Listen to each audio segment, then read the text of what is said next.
In this unit, we're going to be learning about arithmetic, geometric, and general sequences.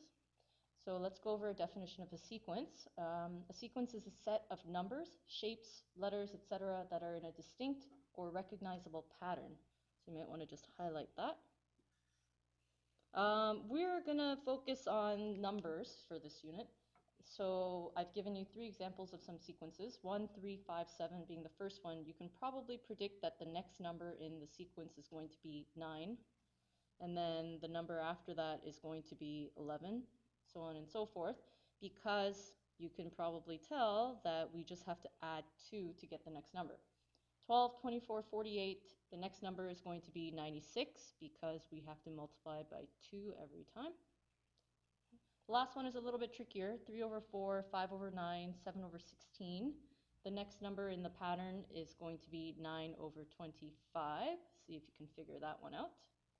All right, so sequences are discrete functions, which we sort of briefly touched on back in Unit 3. And remember, discrete functions means that they have gaps or holes in the domain and range. All right, whereas continuous functions, if you remember also back from Unit 3 when we first were introduced to this definition, they have no gaps or holes, so they're curves, lines, okay. And basically, their domain and range are the set or a smaller set of real numbers.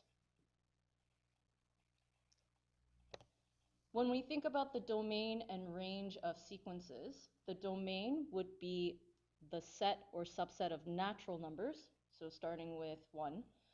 The range would be the actual terms of the sequence. So in the example, let's say 1, 3, 5, 7, just those first 4 terms, the domain would be 1, 2, 3, 4 because there are 4 terms. Okay, first term, second term, third term, fourth term.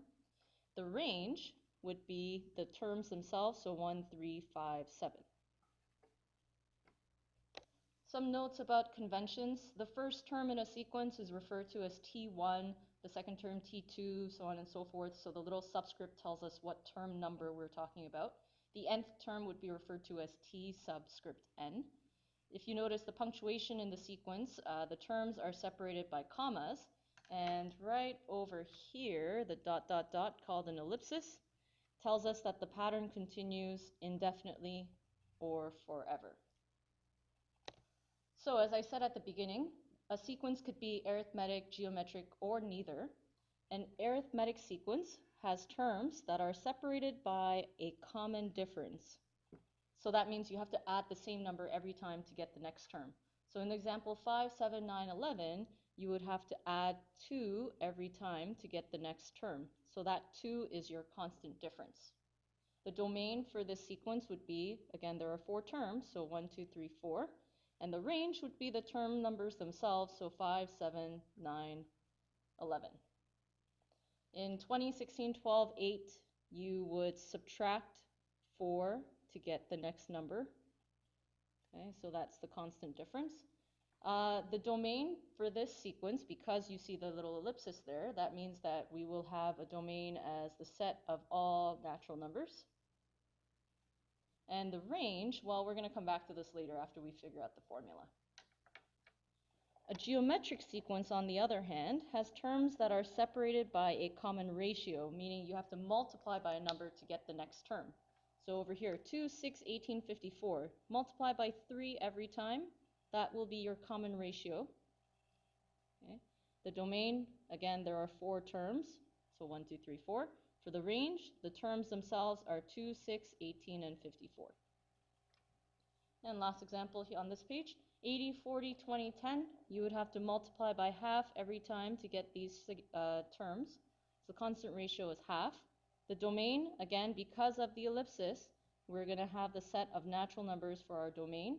And for the range, we'll come back to it after we go over some formulas for the general term.